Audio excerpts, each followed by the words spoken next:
Una sociedad como la ecuatoriana o las latinoamericanas, donde la informalidad llega a cerca del 60% de la población, es muy difícil para una persona quedarse en casa, porque quiere decir no poder comer, no tener ingreso. Si le vas a pedir eso, priorizando las medidas de confinamiento, entonces requieres garantizar unos niveles de consumo mínimos.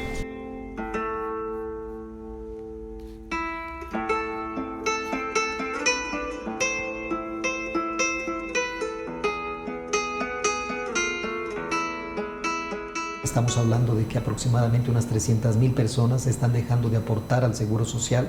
y eso indudablemente, a más de un desfinanciamiento de la seguridad social, genera un problema social y humano fundamental, porque lo que estamos viendo es que trabajadores y sus familias se encuentran sin la provisión de los recursos económicos para el sustento diario.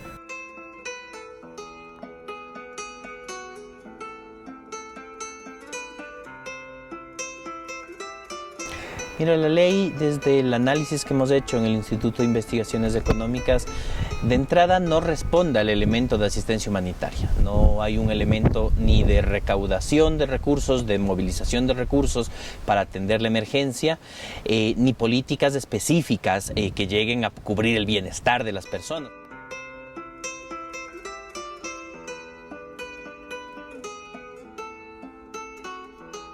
Y hemos seguido de cerca la situación por la que la Asamblea Nacional llegó a aprobar, a iniciativa del Presidente de la República, esta ley, que contiene una serie de elementos que claramente son inconstitucionales, sobre todo en la materia laboral. Desde el artículo 16 hasta el artículo 24 aproximadamente, contiene artículos que van con una regresividad de derechos y precarizan las relaciones laborales.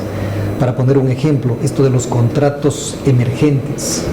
que permiten que los trabajadores con los empleadores lleguen a, más que acuerdos, se establezcan condiciones de reducción de la jornada, con lo cual, si se reduce la jornada, se reduce el sueldo.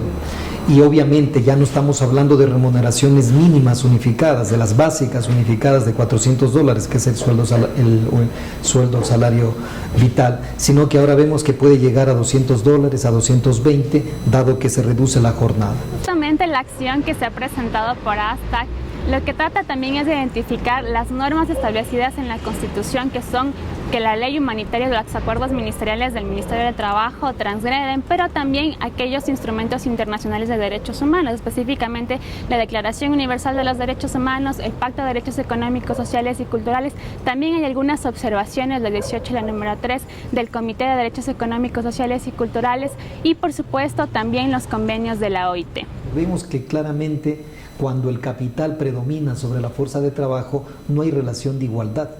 sino son relaciones desiguales, en donde justamente el Estado tiene que acudir en protección del trabajador para tener ciertas condiciones justas o equitativas. El Ministerio pierde su rol de garante de velar por los derechos de las y los trabajadores y pasa a ser un mero observador, porque además, lo dice la OIT, el diálogo debe ser tripartito, es decir, que aquí el Estado debería estar mediando para garantizar que los derechos no sean vulnerados. O sea, finalmente se ha visto que desde la política pública se ha tratado de proteger al capital, a las empresas, al sector financiero, al sector bancario, incluso a los sectores comerciales de exportación y de importación, pero para nada a los pequeños productores y a los trabajadores. Vemos que estas medidas están destinadas a ser permanentes, porque si revisamos la norma, tienes reformas al Código del Trabajo y a los CEP que ya implementan un teletrabajo que no es solo para la emergencia, sino es permanente, y que además desnaturaliza el teletrabajo como una decisión voluntaria de las y los trabajadores. Asimismo, los contratos especiales emergentes, que además son la resurrección de los contratos a plazo fijo que ya se habían eliminado en el 2015,